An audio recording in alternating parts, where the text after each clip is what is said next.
in this very powerful age, I think the most powerful age, because this is the age of transformation. We call it the confluence age or the diamond age.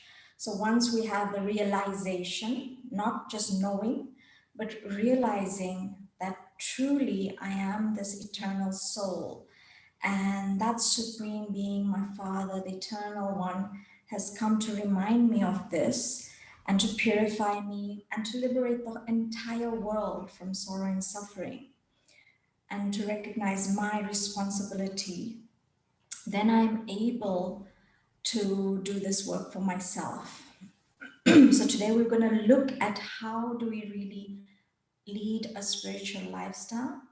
But before we go into that, just like we had a little session on the human tree, with God being the seed and the golden and silver ages, the trunk, and the branches being the religions, and the twigs and the leaves being the little cults and sects, etc.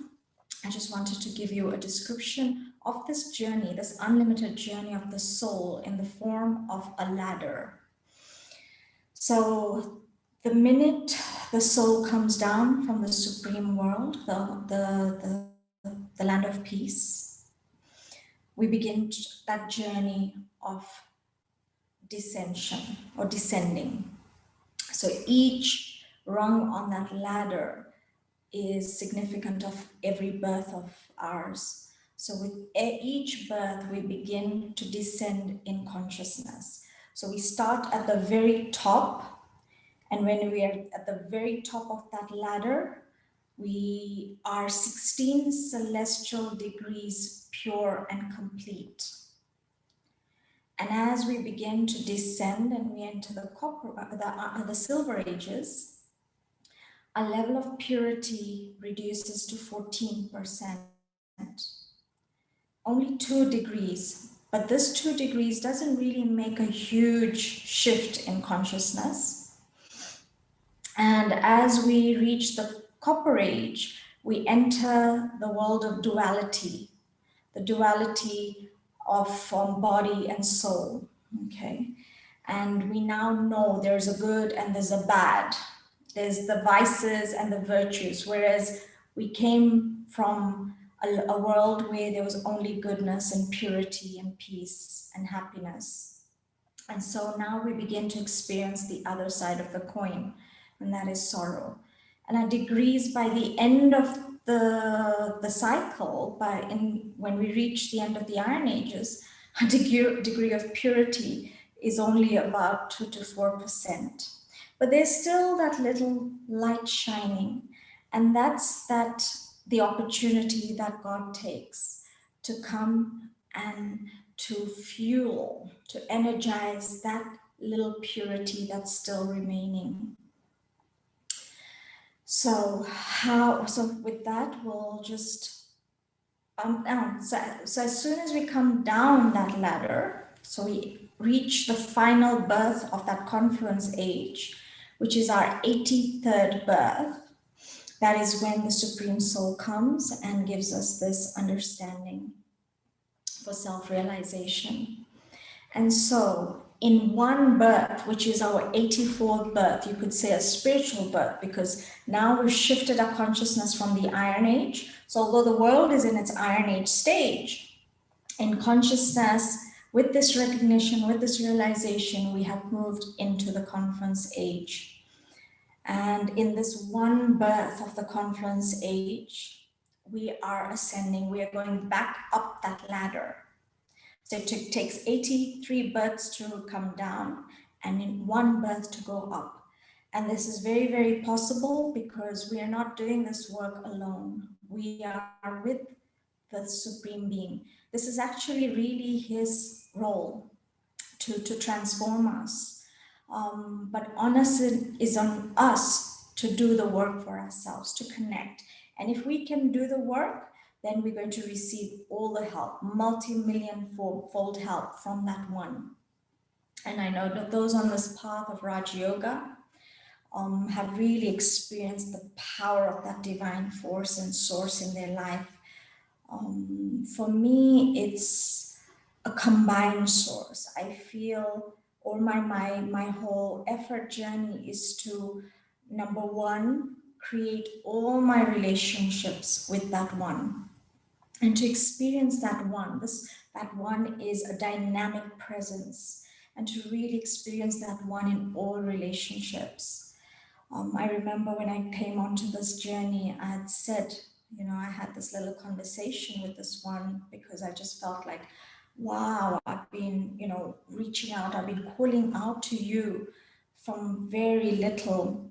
I was about 6, 7 years old. And I had this feeling of searching of the one that united us all.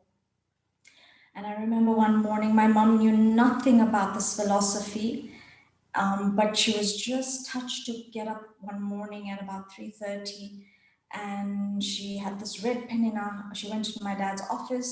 This red pen came into her hands, and she wrote this whole essence of this whole knowledge in on that piece of paper. And at the end, she wrote Om Shanti, Om Shanti. These are words we'd never heard of. My parents were never religious.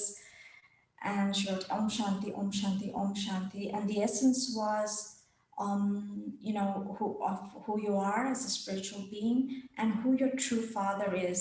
And she said, so God is one, and this is his name. And especially this was important as born into the Hindu kind of family, although not practicing. And she says, God is one and his name is Shiva. And from that day, I had this faith that this is God, and if anything went wrong, but this is very devotional, okay, in a very devotional aspect, I'd always call out to that Father.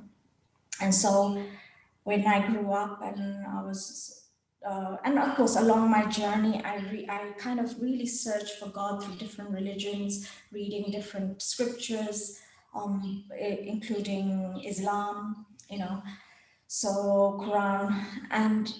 And when I was 22, I came onto this path, and I just felt, oh, I've returned home. I've returned home. But I really began to understand this one as he is and who he is, his incredible role, and not the one that blesses or punishes, but the role of the purifier, the one who teaches us, the one who guides us. And I said to this one, please hold my hand. I'm giving my hand in yours. Hold my hand and never, never, ever let go. And to this day, I have stumbled, I have moved off track, but I always feel the hand pulls me back, because I must say the journey is not an easy one, because we are living in a world that is heavily body conscious. And our sanskaras are body conscious when we come onto this journey. And until we leave the body, we will be fighting those sanskaras. I'm saying fighting, but it's a sweet fighting. It's a sweet battle, because the understanding is so great. And so it's a softly powerful, gentle battle. And so that is just my little story on this path. So that brings us to how can we really do this work? How can I really have this relationship with the one, the supreme, that I can't really see? A relationship where I just don't go and sit in front and ask for things. I don't need to anymore. I know all that has been taken away now, because there's this greater realization, something beyond. I don't need to ask for anything. I don't need to beg. I don't need to even thank this one. Okay, this one is this abundant. It's like the sun. And how can I just go and take myself out of the darkness and just sit underneath the rays of that one? So of course, the technique of meditation that we learn here is key. It's the fundamental basis. No matter what we do, if we can do this, we are at every moment taking our consciousness into that ascension, stage of ascension.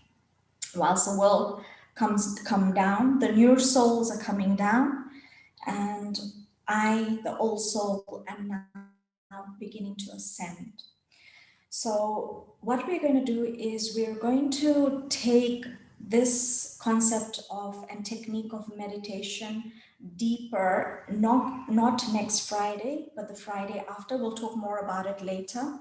But we do have Friday evening sessions, and these will now be recorded wherever possible. And we'll be really going deep into the experience of this technique of Raja Yoga. And Raja Yoga means to become the king, the self-sovereign, the master of your senses, of your body, and thereby your world. Okay. So that's the basis, the foundation to really link yourself to the Supreme Soul. And to do this, we really need understanding. And I know there are some of you here who've done this course 3-4 times or maybe more. And really, it's never enough, because on a daily basis, we need this reminder, either of who I am, or who that supreme being is, until our intellects begin to open.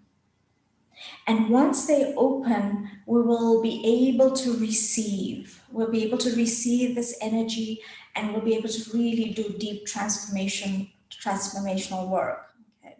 But as long as we're in this body, we've got to keep on reminding ourselves, and this is really the work of who I am, who God is, of the drama cycle, and how all these things that we temporarily are so distracted by, they'll be here one day, gone tomorrow. What's eternal is I, and what's eternal is what's happening in the drama, meaning it's turning, and it's returning back. So either I transform myself and go back into the beginning smoothly through this process, through this journey, or I battle. Because if I don't do this work, if I don't purify myself, my senses, my soul, it's going to be a very tough journey. We're going to be resisting, we're going to experience a lot of sorrow, and it's not going to be a fun journey. So this is where karma comes in, and realization of karma. And so our now role and duty is to perform the highest quality of acts through this physical body. And what are these highest quality of acts? Number one, to take care of this physical body, not as just being attached with it, but with the understanding that this body is my instrument in this one birth through which I purify the self. It is so important to value the body. Okay. And what does we all scientifically, most of us know what the body requires. It needs physical movement to keep the joints lubricated. Of course, not excessive, but not even so passive where I just sit the whole day.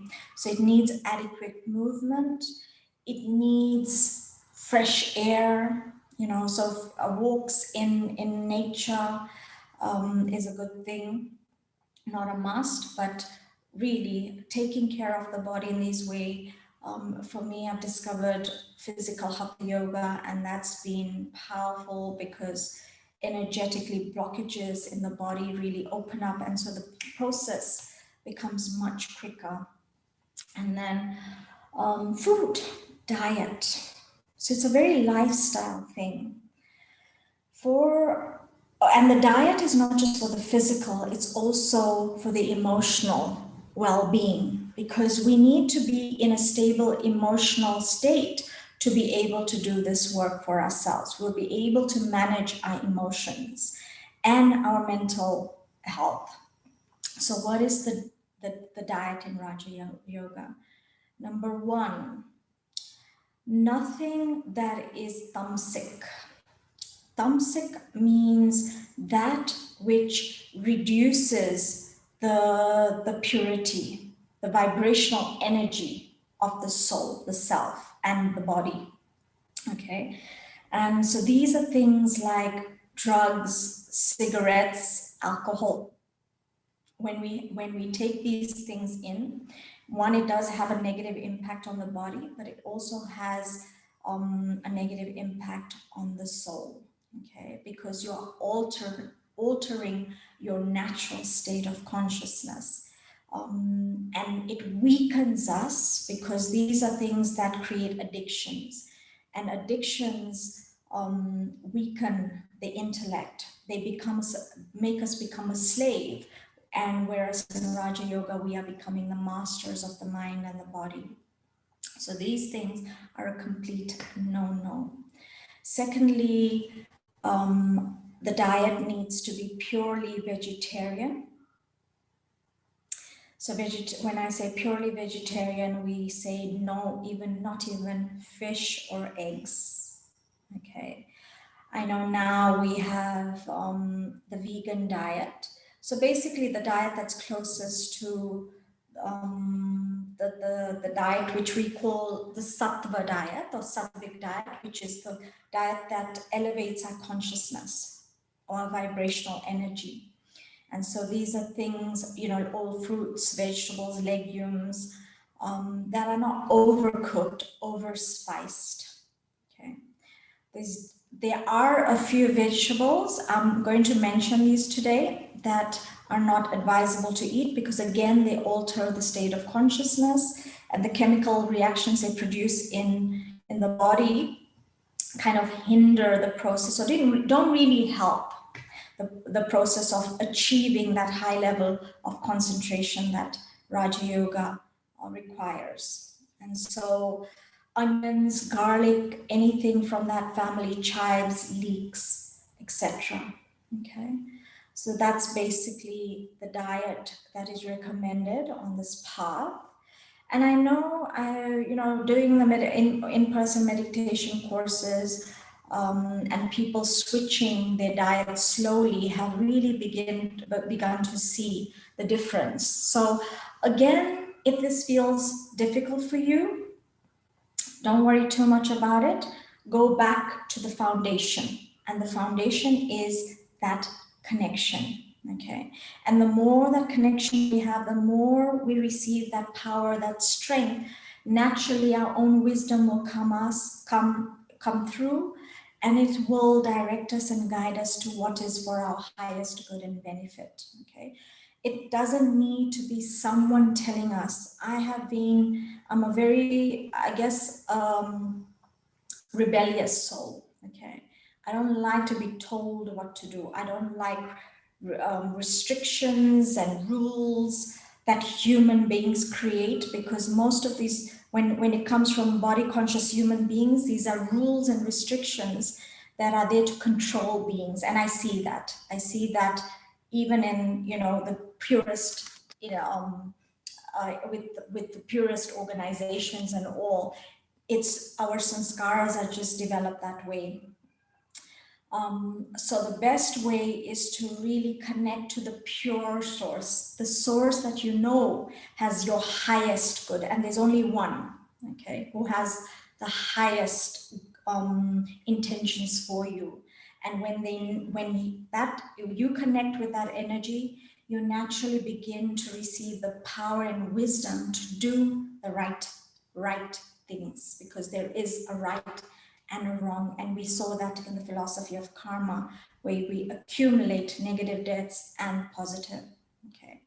So I am very much for doing this experiment for yourself, and really, more than anything else, focus on your relationship and connection to the divine, to God, to Baba, to that eternal Father, Mother. Okay, so again, I say it's a foundation. If you're struggling with anything else, just go back to that. Okay, and believe me, you will be guided, naturally guided. Okay. The other thing that is also important is to daily nourish yourself with this kind of wisdom, okay, that is coming from that direct source, the wisdom that reminds us of who we are, of how we should behave in this world, the guidance. And we are on this journey, we have daily readings where we listen to them. We call them Murlis. And those who it's more advanced, and the soul really needs to be ready to receive this on a daily basis. But it is an option, and maybe along this journey of ours together that we've begun here, on something good happening, we can even look at this at some point. And going back to the meditation, it's very important that we do this first thing in the morning and before we go to bed. And during the day, whenever we can, take time out, even if it's just a minute, to pause and just check the traffic running through the mind, to check the quality of it. Is it soul conscious? Is it body conscious? We now know the difference, okay? And so these are a few practices that will really help you on this journey. Something else that has been really, really important for me is the quality of the company I keep. And if I keep the right quality of company, and this also needs a lot of discernment, okay? If I keep the quality of the company of those who want my highest good, who are not there to blow their own trumpets, but to really want to uplift you, to benefit you, to really, really help you transform and purify. So you've got to be really, those souls are out there, and you will attract them if you create that intention. So I'm planting the seed is because this is very key. It's very key. I know on my journey, even though knowing this knowledge for years, until I attracted this level and quality of souls, deep transformation didn't start happening. Okay, so we can know a lot of things and we can talk about them, but deep understanding and transformation happens when we are in the company. Of course, the highest company is the divine, and that is an ongoing practice. But when we are body conscious, it's nice to have the support of those in the world, because the world, like I mentioned, is very body conscious. And I've seen every time the company on my journey in the last 22, 23 years, every time there is a little influence of, I'm not going to say bad company, although that is a terminology that could be used, but I'd say body conscious company. Body conscious souls are not necessarily bad souls. They may be really loving, genuinely good souls. And I have a lot of those souls in my contact and connections, the ones who really have love for me and all, but at a more body conscious level, not at a spiritual level. Okay, they don't look at me as a soul. They look at me more as my role in the body. Okay, so as friend, or all the relationships that they have with me through this body. And so really, so what we're saying is those who really understand this philosophy and are really deeply genuinely applying it in their lives, not for any personal gain. Okay, and you've got to have the intellect to see that. And these souls will be very deeply wise. Okay, every word will be very piercing, and you will feel that genuine warmth and love from them. And so, for your highest good, and it will not be a restrictive kind of thing. There'll be a balance of it, and it'll be not a ruled format love. It'll be a very open love where you feel like you're part of a family. Okay, so and for me, this came after years, and I have now finally found that divine family. And thanks to these facilities, we have these online facilities. I have this connection with these beautiful souls, and it is so deeply sustaining and supportive. And it's beautiful because these are souls from all walks of lives in different bodies, male, female, different colors. And yeah, it's just such a beautiful bouquet, fragrant bouquet of souls. And so that you can create this for yourself if you begin with that intention, because I really think that is that company, which we could call elevated company, is very, very important on this journey. And of course, we may come to a time and place in our lives where we ourselves feel uninfluenced by external influences. We can remain stable in our sense of self wherever we go. And we don't really, if the company is there, it's fantastic. But the company is there so that together you can create something bigger and greater. But you don't need it really for your sustenance. Because you are able to sustain the world with your energy. And so this is a beautiful journey, and we all will get there using all the guidance that we've just gone through. Okay. And I think those are the main things that are required for this journey, really. We talked in this philosophy of karma, we talked about karma yoga. This is, again, I'm going to bring it back because it is very, very fundamental.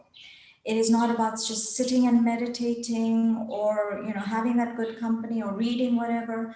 It is when I am there in my world out there, what is the consciousness I'm radiating? Okay, when I go to work, am I going because I want that money at the end? Am I going or am I going as this world benefactor, a world transformer, the child of God, this embodiment of love, this embodiment of peace that I want to just share this with everyone? Okay, so this is karma yoga. I am going to work, I'm doing because I need to sustain my body, but my intention has now shifted that I am going to, and then we won't feel bored because we feel we have a purpose that is greater than just earning that money, okay, and doing the work. And so try this for yourself. Wherever you worked, I know a couple of you here, we've done that work together, where you've gone with that consciousness, and amazing things have happened.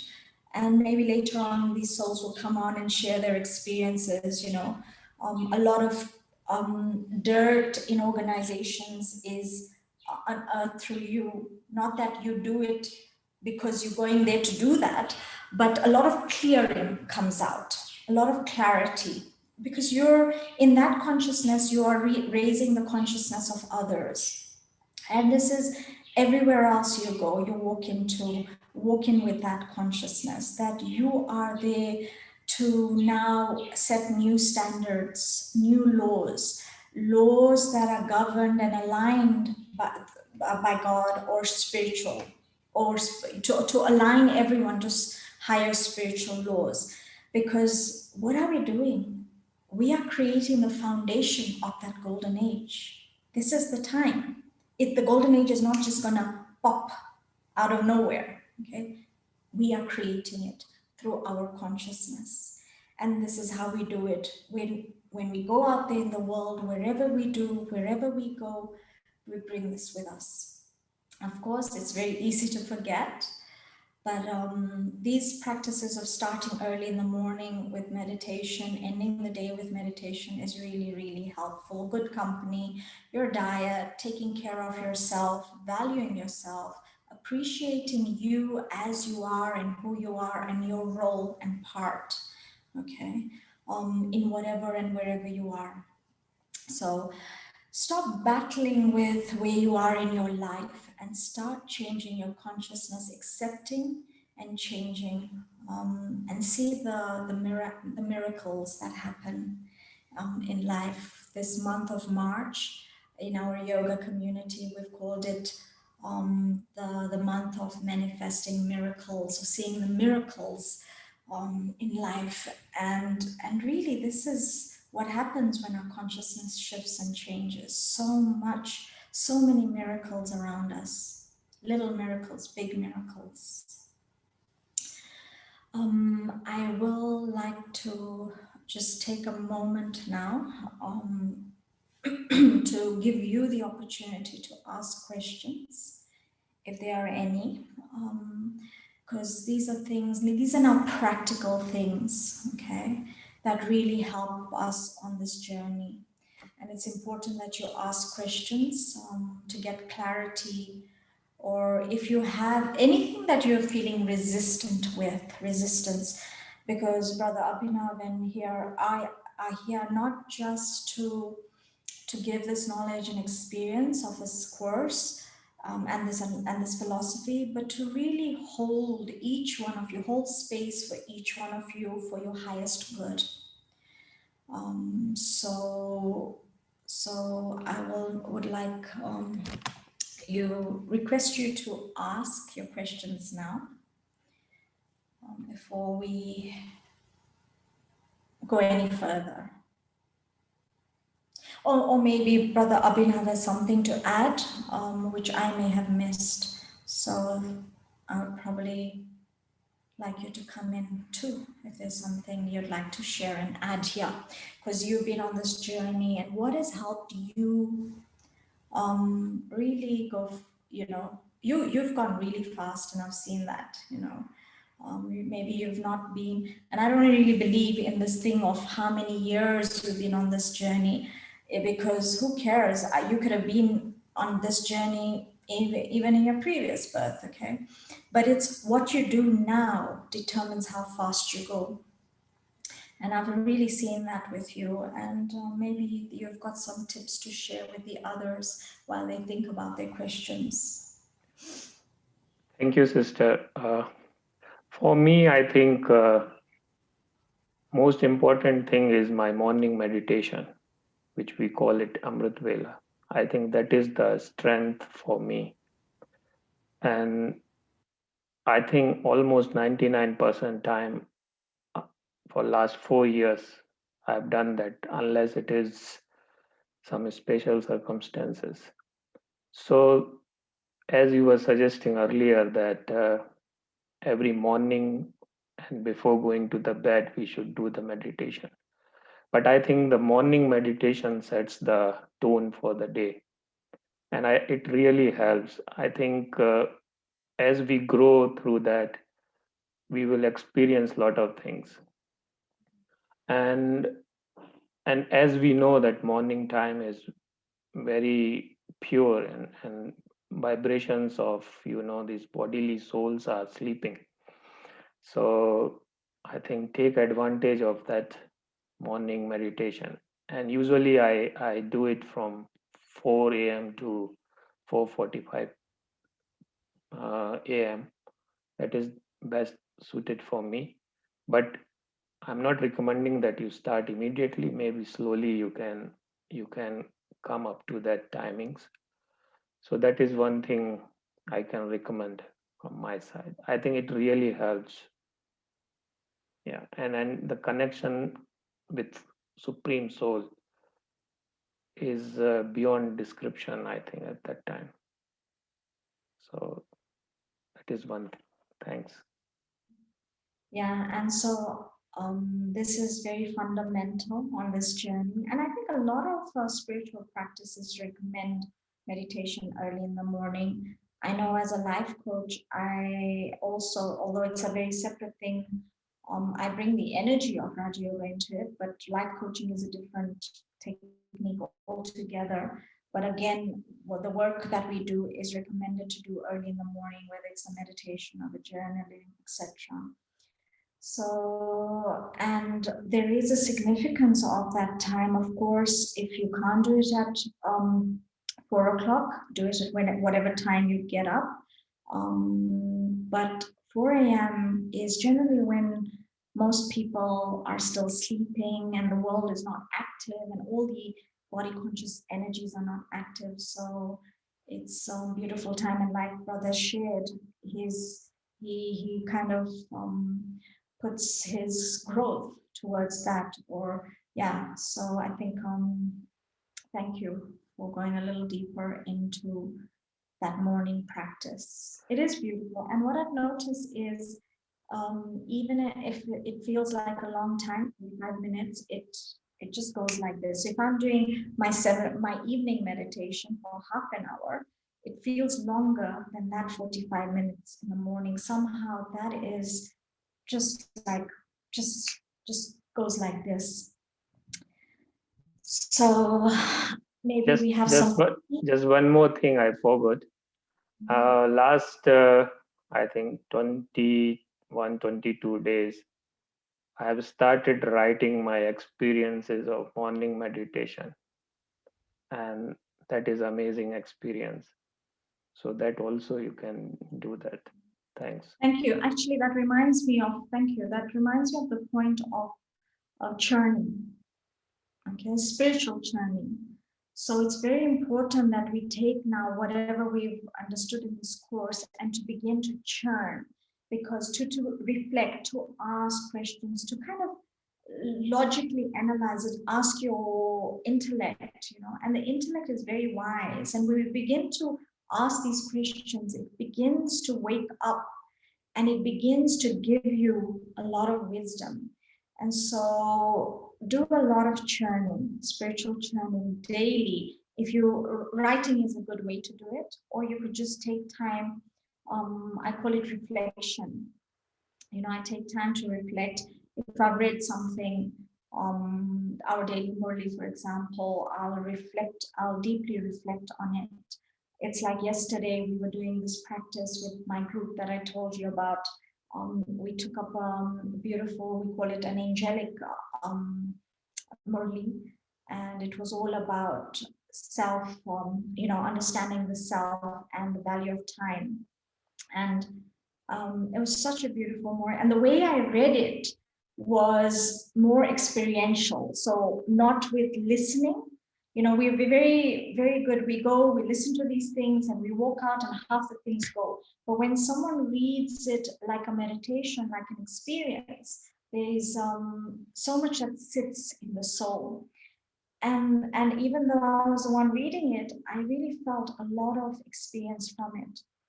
And I began to really feel this, because the essence of it was to really accept yourself to know yourself, number one, and to accept yourself as you are, as a spiritual being, okay? Not the body conscious being, not you with all your quirks and natures. Of course, accept that, but know that that's not you, the negative personality traits, and we know our weaknesses, okay? But the true us, when I say self-awareness and acceptance of the self, it's the true us. And when I began to do that, I just began to feel this deep sense of appreciation for the self, for my role, for my part in this journey. Okay. And each one of us, if we begin to feel that, and Jack asked a question, or someone asked a question about, I don't know what it was, but this thing of feeling more superior or inferior to others. And when we really feel that about ourselves, then we really appreciate each one for their role. Really, that's, experiment with it. Okay. But if we are feeling weak and empty inside, so that's why I realized how much wisdom there were in those words.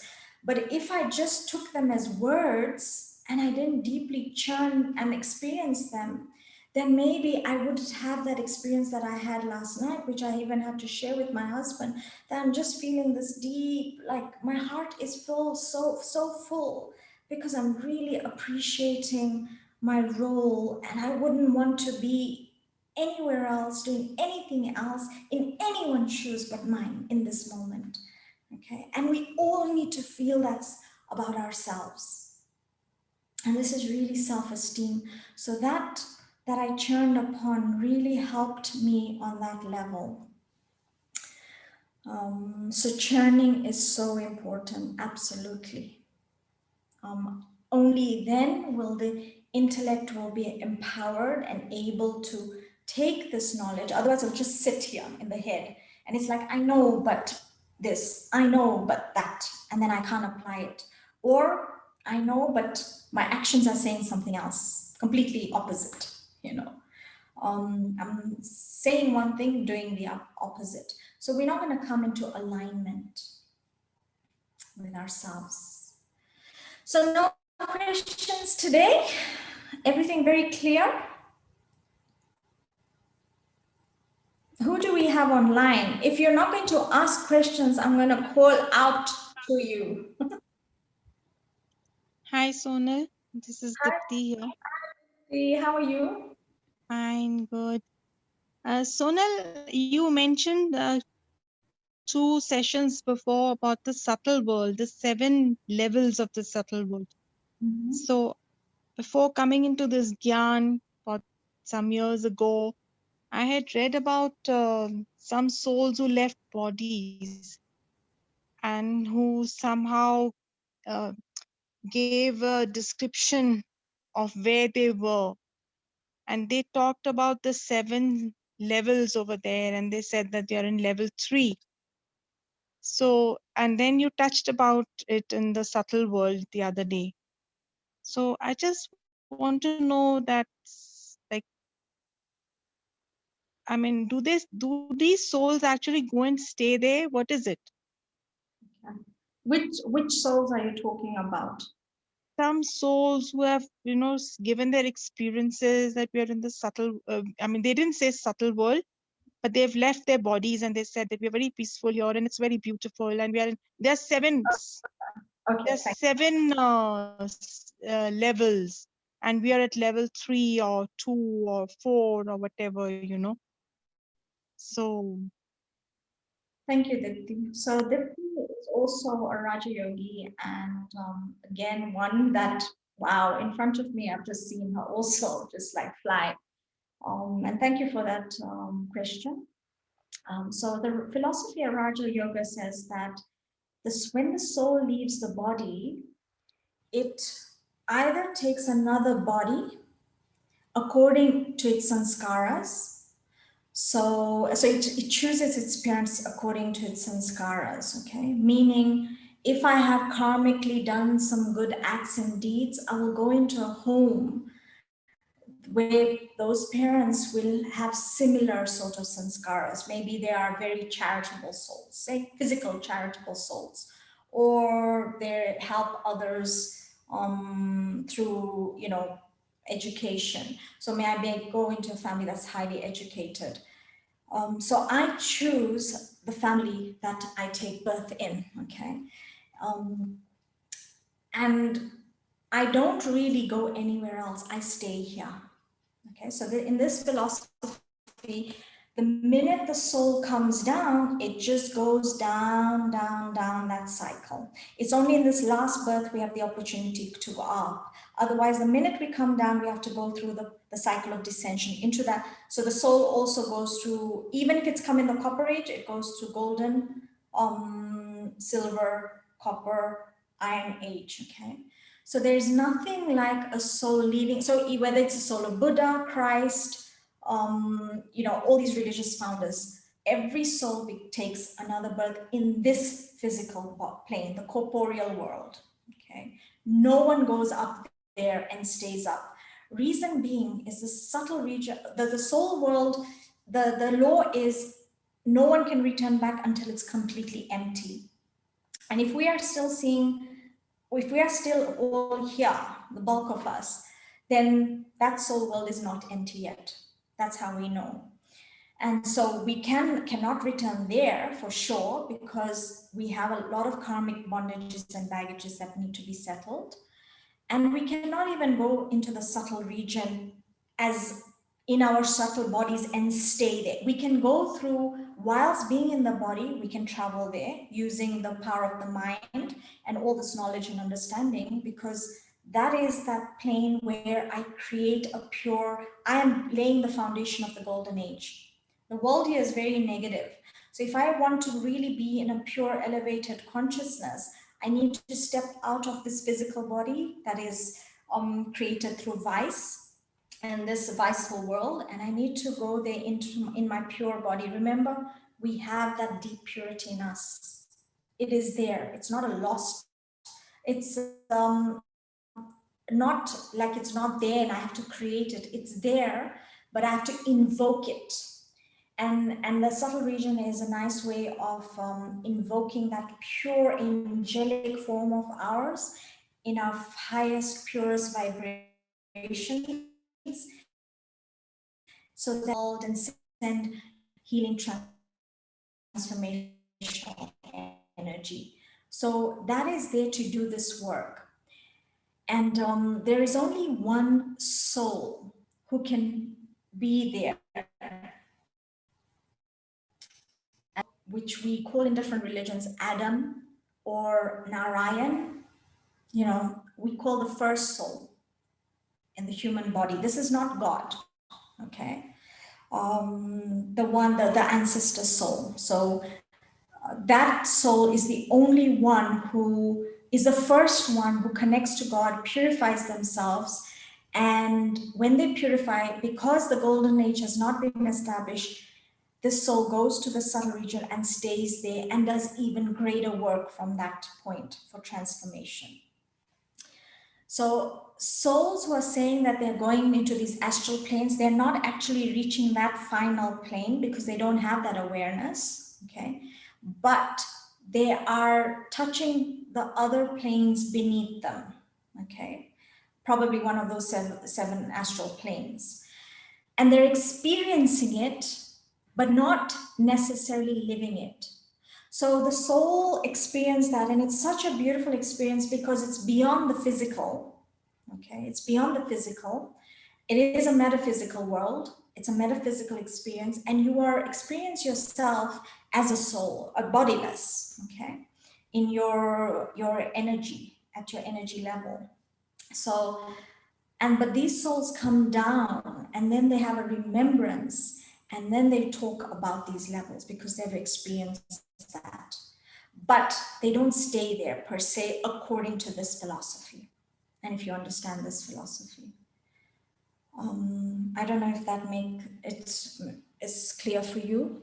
Yeah, it is clear. It is clear. In fact, as you were talking, also, I felt like whoever got inspired to write those books, I think that person got an inspiration from some higher source, which made them write this. Yeah. And everyone has that ability to connect with a higher source, but probably not know the source in the fullest, okay? But we all have that, every one of us. But let's just churn on that again, because everything in this world drama cycle has a purpose, okay? It just is not there. So think about it logically. The subtle region has a purpose, okay? And the astral planes for whatever reason. But if we're just going to go and stay there, what's the point? So if there's a third level, for example, and I just go and stay there, what's the point of it? Because we all know when we attain liberation, we know God as the liberator, the one who grants us salvation. And when he liberates us and grants us salvation, he takes us back to our home that is even beyond these regions, okay? That's the abode of peace, the home of silence, okay? Nirvana. Okay. So we've got to think about it. If people are telling us that, you just go and stay there, but what's the purpose? What's the role? Clearly, we know the role of the subtle region right now to do this subtle, incognito, foundational work for the golden age. It's not the things that we can physically see, but this energetically it's happening. The vibrational consciousness is rising, and that work is done at that subtle level. Yeah. So if souls, what are they doing there? Is that the kind of work they're doing, or what is it? I mean, I've not read about these things, so maybe you know more. But it's something to ask if there's nothing really much deeper there. Yeah. Thank you. Thank you. Thank you. Thank you, Dipti. Anyone else? Any other questions related to today's topic of how to really begin to step into this journey? No one? So now I have a request maybe.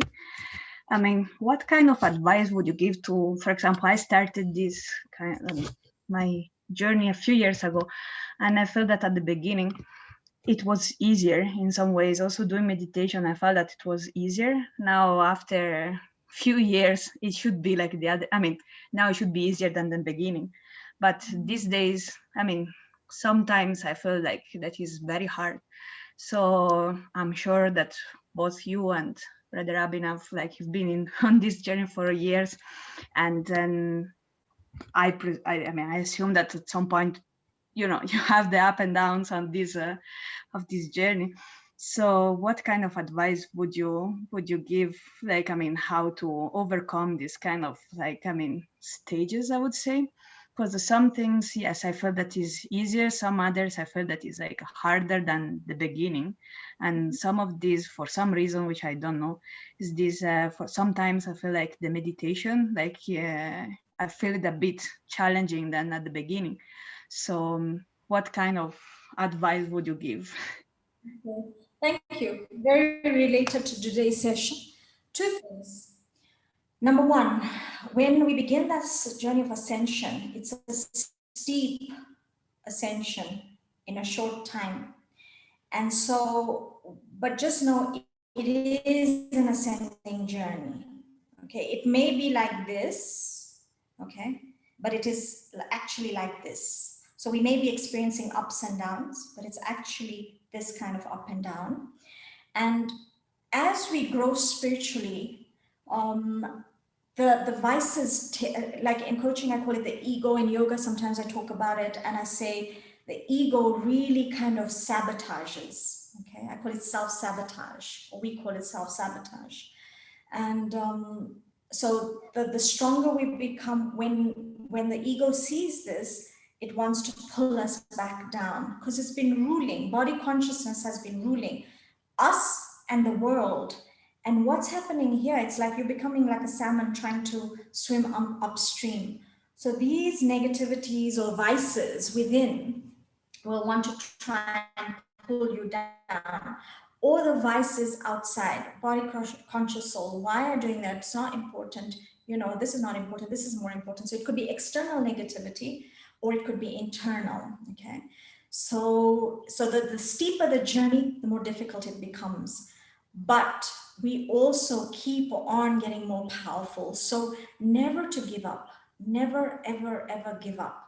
We will be victorious. Okay, remember, we will be victorious. That could be one part if you're genuinely doing the work. Okay. Number two, the second thing it could be is just relook at all the things that we talked about today and tick your boxes. Are you doing all these things that we talked about? Have you been surrounded by that pure company? Are you doing your regular meditation in the morning? Have you been conscious of yourself when you play your roles out there? Have you been nurturing yourself, keeping company, very elevated company? Check. Because if you're not, then you're just going to be here. So you're going to be here, here, here, here, here, here, here. Okay. And it won't be that. So two things could be happening. You've got to now analyze, where are you? If it's in the first one, that's great. Don't be too hard on yourself. If it's issues in the second thing that we talked about, to analyze those areas, and you think, but again, don't be too hard on yourself. All you need to do is upgrade, upgrade, upgrade, baby steps. So if you were doing 5 minutes meditation, 10 minutes. If you're not keeping any good connecting to spiritual source, so then add that, create that intention for yourself. Look at your activities. What are the activities you're choosing to do? Okay. Again, looking at this, just a few little things that I wanted to mention. So this journey really needs a lot of discipline. Okay. And you know, I was talking to you about that except I was reading yesterday, and it was, what it said is, when I am self-aware, so when I really know who I am, then my every action becomes a discipline. It becomes very elevated. It becomes that which is for the highest good of me and others around me. So little things that we do, which we don't even think are so wrong, and maybe they're not wrong, but are they really helping me on this journey? So the kind of literature I read, are they just any old novels? TV programs, what are the kind of violent, negative, you know, all these things that you see on TV these days? Is that what you're feeding yourself before you go to bed? So just check these little lifestyle things, you know, where you're hanging around, the energies you're hanging around. Have you created a pure space for yourself in your home? You know, free of all distractions. These are little things. But of course, we'll go, like I said, we will be going a little deeper into these things later on.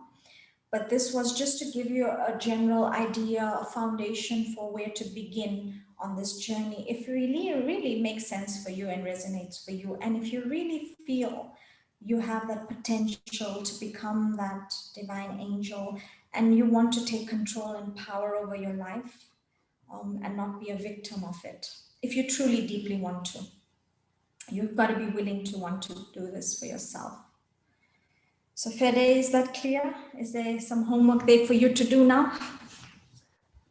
Just, Yeah, probably something to reflect on for sure. just, Do you know which it is for you? Where? sorry, just one point to Sorry, add. Sonal. Oh, Sorry, can I add one point, what you were telling? I think the 2 points you have mentioned is very important. But then another thing which I realized initially when we do this or we choose this path, it becomes easy because understanding ourselves and understanding God and God connections, uh, somewhere we relate and then we feel very easy. But as we are doing this, unknowingly, I think God does our work, and then internally we see the things as challenging things because as a challenge which we were not actually aware while we were in body conscious state. So we feel more distress and more, why this is coming to me, why this is coming. And in that situation, my experience is that if we really deepen our knowledge of karma and the knowledge of drama cycle, and see how our sanskar connected to the karma and this drama cycle, and we relate that and deeply inculcate these philosophy in our subconscious mind, I think our works become very easy. So maybe think through this, how deep we have understood these philosophies and whether we are implementing these philosophies practically inside me, churning and purifying or transforming our sanskars. And then I think we will overcome those challenges if we face in later stage after few years. This is just, I don't know whether it's it's really the answer to your question, but this is my feeling. Thanks.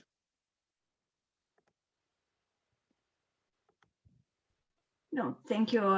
As I said, I think it's just like some reflections now, Exactly. And this is fun because this is our journey, and these are the reflections we've got to do ask ourselves, is this for my highest good? I know I've been told that this is the foundation for my growth. Am I doing this work? Because ultimately I have to do it. No one else. God is not going to do it for you. He's not going to change your lifestyle for you. You've got to do it. You've got to forge that connection with that source. You've got to create relationships. That source is just overabundant. It's there, fully open. But you've got to take that little step. So just do those little reflections. Thank you for that question, Fede. Anyone else? If not, we could probably end our session today. Can do a little guided meditation to end. Om Shanti Sonal. Shanti. Beautiful, Eunice. We can even see your face. So my question, it's a thought, rather. After you both shared about the importance of morning meditation, which you have done before, actually. So now I'm thinking, would you probably consider that you could do online 04 meditation together? I know it could help me and push me to wake up and do the meditation. Wow, wow, wow. That is really, really wonderful, Eunice. Yes, we can definitely look at that. We can look at this. Maybe we can start weekly on a day where people, because on days where people feel that they don't need to go to work or they're not rushing. So let's get the feedback from everyone, and maybe we could start with a weekly 4 a.m. for you to just experience how it is and to give you that little gift of a lift. I would love to join in that, Sonal. That would be excellent. I'm just amazed. I'm just looking at the soul here. Excellent idea. Excellent idea. Yeah, amazing. I'm just actually I'm quite astounded with that because I've never thought of that. But that is just, yeah. Why don't we just experiment with it once a week? At least start. Yeah. I agree with it. I think we can do it once a week. Start once a week and then we see. Yeah, I think absolutely. it doesn't take much out of anyway we are doing is just to switch on the computers and being online. Yeah. I mean, I've done it in like previous online retreats and things like that, but never as part of this group. And most of you who've done the course and are connected to Lighthouse, you're here, and that would be so beautiful to do a 4 a.m. together. I think that just strengthens the bond and the experience, and you'll definitely receive a gift of a lift there, especially with that thought. Wow, wonderful, wonderful. That's just made my heart smile, Eunice. Thank you. Okay, if no one else, please don't be shy. We're a family. This is your journey. Ask questions. Also, I mean, you can basically challenge everything as well, because challenging means that you are awakening your intellect and thinking. So you're also welcome to challenge. No one's going to get offended here. We've all been there. We've all challenged this at different levels, maybe not verbally challenged, but internally challenged. So, and that's where growth happens, really, that's where your growth happens. We are not here. This is not some religious or cult that is trying to just feed you stuff to brainwash you. It's to, maybe some people take it that way, but really for me, my connection is to the Supreme, and I feel the energy of that Supreme, wanting my best, wanting my growth, wanting to challenge my belief systems. Okay, not to just sit and say, oh, I accept. And then you're just going to be very devotional. Your sanskaras are going to stay devotional. Those leadership qualities are not going to come into you. You're just going to remain like a sheep. And this is very, very common. I see this. Okay, it's very common for you to. So be a rebel, challenge. Okay. If not today, then at some other point. Sorry, Bhai. There's a hand from Kanangwa. Please go ahead. Yes, dearest Kanangwa. Hi, can you hear me? Yes, I can. And I don't know where you've been in these I sessions. kept missing, but I did listen to the recordings on YouTube on Something Good. And yeah, Thank you for that, really. Even today, I struggled to, I struggled to log on. That's why I asked you to help me when you did. Thank you. Pleasure, Kananga. So nice to Yeah. see. So what, there's something that you said that was really interesting. Well, you said so many things, obviously, but one thing that jumped out was, you know, and you say this quite a lot, which to my mind is a fantastic guide, you know, as we live through this life in our physical being. You know, you said something that, you know, if you go to work, is it just about the money at the end of the day that you are after? You know, when you said that, I've noticed that a lot of, well, speaking for myself, what I've seen, that we have the tendency to, if I may use this word, to compartmentalize our lives. You know, when I'm in this group with you people, I'm a certain person, you know, because I'm in lighthouse meditation, or I'm at yoga, I'm this person because I'm in that environment. But you know, I think that what you've said also related to meditation, related to taking care of our bodies, you know, and you know, not intoxicating ourselves, that is a, you know, a lot of awakening that needs to happen. Because one moment I can't be, oh my God, Kanangwa, the person who's on this journey of enlightenment. Then because I'm not with the crowd, I try to fit in. And, you know, there's a lot of pressure that comes actually, even to me, you know, trying to, uh, if I try to be who I am, who I truly am, and not feel accepted. Of course, I think this was touched in another class, whereby sometimes you have to be prepared to let go of people, no matter how dear they are to you, because, you know, in the end, they don't accept who you are because of, you know, the decision that you have made, or, you know, you've been placed in this position by circumstance, by choice. You know, it's all about choice. And then you don't fit in. They can be your family members, they can be your best of friends, you know. And so because you don't feel accepted, you try to now bring out this other person just to fit in, you know.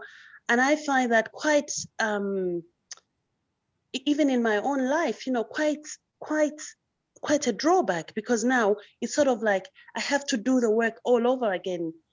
I mean, it's like cleaning the soil of fertilizer, if I may talk as a farmer. You know, they'll tell you that for you to be certified organic farmer, your soil should not have touched any chemical for 3 solid years.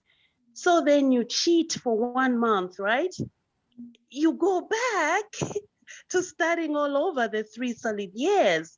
So really, I mean, there's so many challenges. You still, as you said, Sono, at some point you said, you know, there are some souls which are just nice to be friends with, and all of that. But half the time there's so much pressure to try and fit in. There's so much, you know, even from yourself, because you're still this fragile soul that still needs to, you know, but, you know, having that separation of the body, as you call it, and the spiritual, obviously takes a long time. And really privileged to have you two talk about your journey. And one thing that has been popping up in the last week for me has been journaling, writing things down. I haven't been in that practice. Gol said it today. Sono, you said it during our other meeting, you know. Yeah, so yeah, really grateful. And I don't know how, you know, what your comment would be about that, but really, you know, that's a reality, really, you know, because when we're in the body, we need those connections actually. But how to just be that person, you know, and try and see if you can influence, well, not really influence them, but just be yourself. And hope to God that I hope you know what I'm trying to say. Absolutely, I get you. I've been there, and that is so. You shed light on something that is very important. This is the biggest block on this journey? What will others say? And, you know, I'm part of the society and I'm going to be the black sheep and I won't fit in and I'm going to be alone. Okay. And absolutely get you. And thank you for shedding light on that. This is very important. And it's something everyone faces. Okay. And so you really have to have that self-belief in yourself. Really, really believe in yourself and in God. If you have these two things and that power and strength, the initial things will be a struggle for people to accept, but I promise you, because you are going to start vibrating at such a high level that they will want you in their lives. They will still maybe make you feel a little uncomfortable, but you don't have to feel uncomfortable or try to, but they will want you in their lives. Okay. And if they don't, those are not the souls for you. Let go of them. But the ones who are for you will gravitate back, but you've got to be so courageous. Remember a few weeks ago what we did, fearless? That's really what we need. You know, a few weeks ago in yoga class, our theme was being fearless. Yes. Right? Remember? And this is really being fearless, that no matter what, if I truly recognize that this is for my highest good and the highest good for the whole world, ultimately, then and maybe not in this moment, but at some time, then I've got to do this. And you will command respect at some point, maybe not instantly, but at some point you will command that respect. Because remember, what's happening is you are going to be on that journey of ascension, like we looked at the ladder, and souls, if they are continuing those ways, they're going into descension, and you are here. And when they hit rock bottom, they will need you. They will need your vibrational energy. But if you're both going this way, no one's going to save you, not even God. Sorry, not after you have this understanding, you know. So fine, you will begin to attract the people. You're a lucky, blessed soul. You are a lighthouse. You're part of Lighthouse. You're part of this beautiful community. So what I suggest is you take this energy with, deep self-belief in yourself of who you are. We talked about this in our other session when we spoke the other day. And take this into the world. Shift the consciousness of now, I am needy of them, but they are needy of me. Okay, and not needy of me on physical level, but of the energy that I'm trying to create. And those who resonate will stay, those who don't, goodbye. Good riddance. You know, sorry, it's as simple as that, no matter how harsh it seems. But that's so beautiful. And I love the analogy of your the fertilizer. I didn't even know that it needs to be 3 years clean, but that's exactly what happens. Exactly what happens. You take that step back and it takes you way back, and then you've got to make that effort to get back to where you began. So you can make your journey as easy or as challenging as you like by getting pulled and drawn and not really staying stable in your stage of self-respect. Yeah. Thank you, Kanangwa. We are going to go more deeper into this one for sure. I want to because I think it is so important, and I have struggled with it. I have gone through periods of feeling this loneliness on this journey and not being heard, not being understood. And really, I really feel that I want to support souls that are going through that. Yeah. Thank you, Om Shanti. Thank you so much. Thank you. Yeah, the fertilizer analysis was amazing. Thank you. So if no more questions, we'll just end. I'll just do a little closing meditation, a few minutes, just a 5-minute meditation, and then we can call it a beautiful Sunday evening. So just roll the shoulders back. Maybe we've been sitting for a long time. Maybe just kind of roll the head around a little bit. releasing any tensions that we may have accumulated in these postures, seated postures, and just begin to relax the body as I invite you to experience this deep connection, this union with your highest self and the eternal divine one. So just breathing gently in and out through the nostrils, just allowing the shoulders to relax and the body to melt away. And now just become aware of the consciousness of your body, slowly melting away, just like an ice cream on a hot, hot sunny day. So that awareness of this physical form of yours is slowly, slowly, slowly dropping.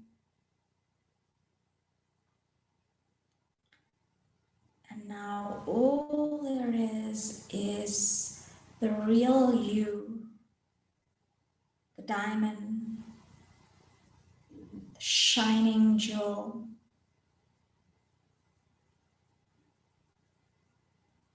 the jewel of light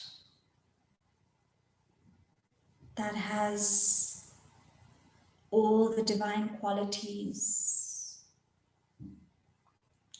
all divine virtues and powers. This is you. This is your truth. Beyond your body, you are this eternal, sparkling, shining diamond.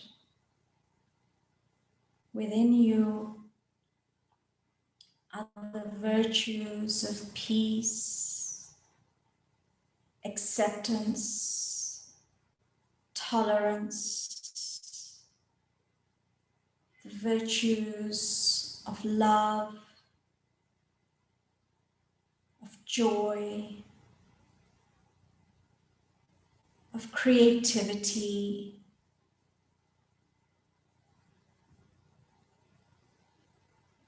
Within you are your special, unique specialities, talents, and qualities. There is no one like you. And we are now going to come into the company of the highest, purest.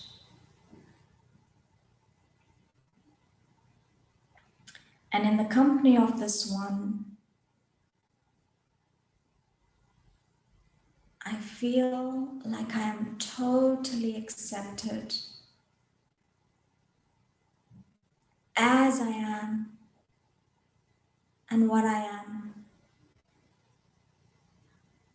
without any judgment.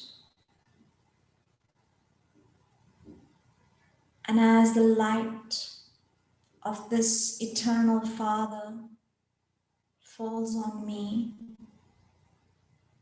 I experience this deep union, this deep connection, a deep relationship that goes beyond any physical relationship. Something deep in me is triggered. I remember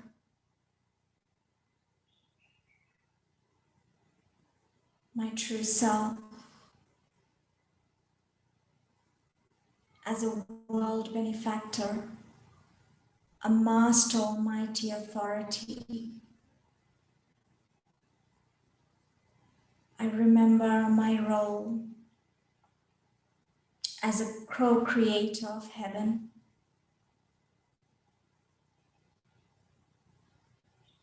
I remember who I am. I remember that I once ruled as a divine deity.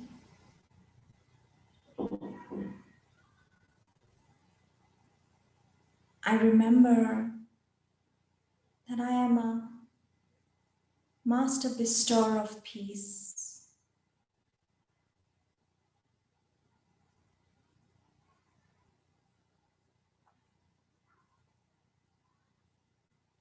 And I just sit here, really going deep into this remembrance of myself, that light of the One shining down into this beautiful roles I have to play and have played eternally.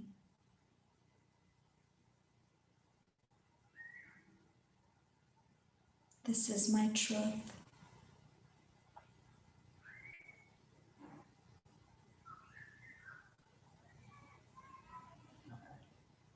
I'm charged with this light, with this energy.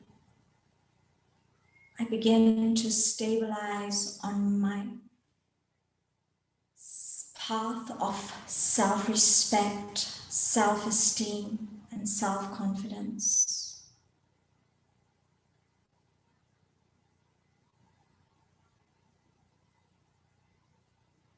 And as that embodiment of love, I come back into my body.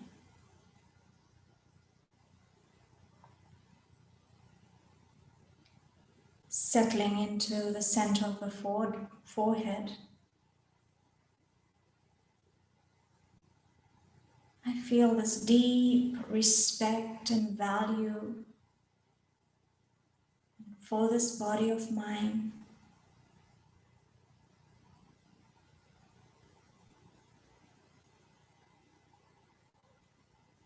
I understand and realize that I am the caretaker of this instrument, this body that I have been gifted with.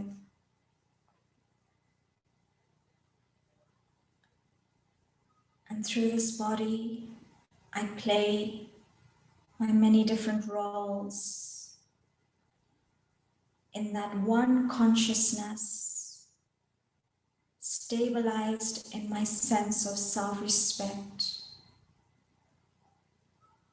as a master almighty authority, a master world benefactor, a master bestower of peace and happiness.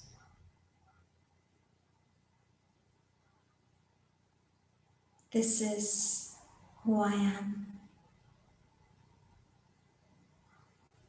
And I now take this consciousness and express it through my thoughts, my words, and my deeds, wherever I go and in whatever I do.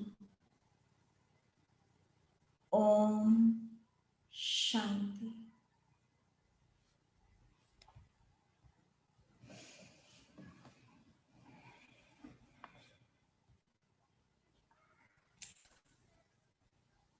So I'll just pass it on to Brother Abhinav for any last words. Okay, thank you, sister. It was such a wonderful experience of meditation. I think with this, we are ending our all the sessions, and I think it was great pleasure, especially personally for me, to be part of this unique movement, because I think this is the first time I am doing this. So it was a great experience, and also it was spiritually uplifting me. Having said that, I think I expect that same feeling will be with all the participants. And I just request everyone, because the recorded sessions are there, just go several times. I think this is the important treasures. I think this is the knowledge which is now recorded. Go several times, and each time I guarantee you, each time you will learn new things. And and the most important or beautiful part of these sessions are there are a lot of meditations within these sessions. So try to understand those things, because there are a lot of knowledge within those meditations as well. So try to unlock those things, and I'm sure, I'm confident that everybody will take advantage of these sessions. And I really want to thank everyone to be part of this. And as a collective consciousness, I think everybody has benefited. Thank you so much. Any last word from Sister Sonal? Thank you, brother. Thank you for being so cooperative and taking this on. I think when I suggested this, he was just like, yes, let's do this. And the zeal and enthusiasm. And it was so wonderful to see everyone, have that much zeal and enthusiasm for their journey and their progress. Look, for me, you've given me this platform to share something that is so dear to my heart, and you've been there patiently listening, absorbing, reflecting, maybe even resisting, taking your time out from your weekend. So thank you, really thank you from the bottom of my heart. There are only a handful out of multi-millions that are going to do this work for themselves. And the results of it is going to be incredible. And you are that multi-millions out of the handful out of the multi-millions. So congratulations to you.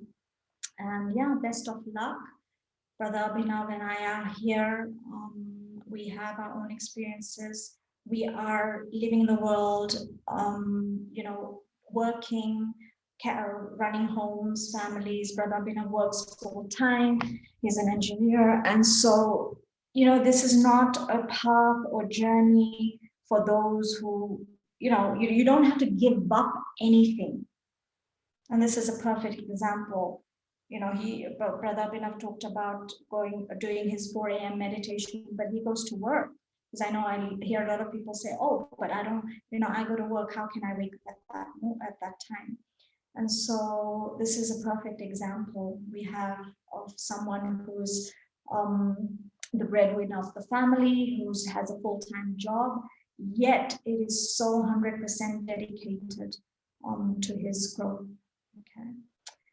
So if he can do it, so can we, right? And so that's something that, I just wanted to add. So this is not the end. I really feel this is the beginning of our journey. Okay, for those who really want to take themselves to the next level, whatever that level is for you, it doesn't matter. Remember, it's your journey. But this is not the end, it's the beginning. We are going to continue with these sessions as much as we can. We'll keep the days Friday. I think Friday evening seems to work best for most. I see the Friday sessions are the fullest.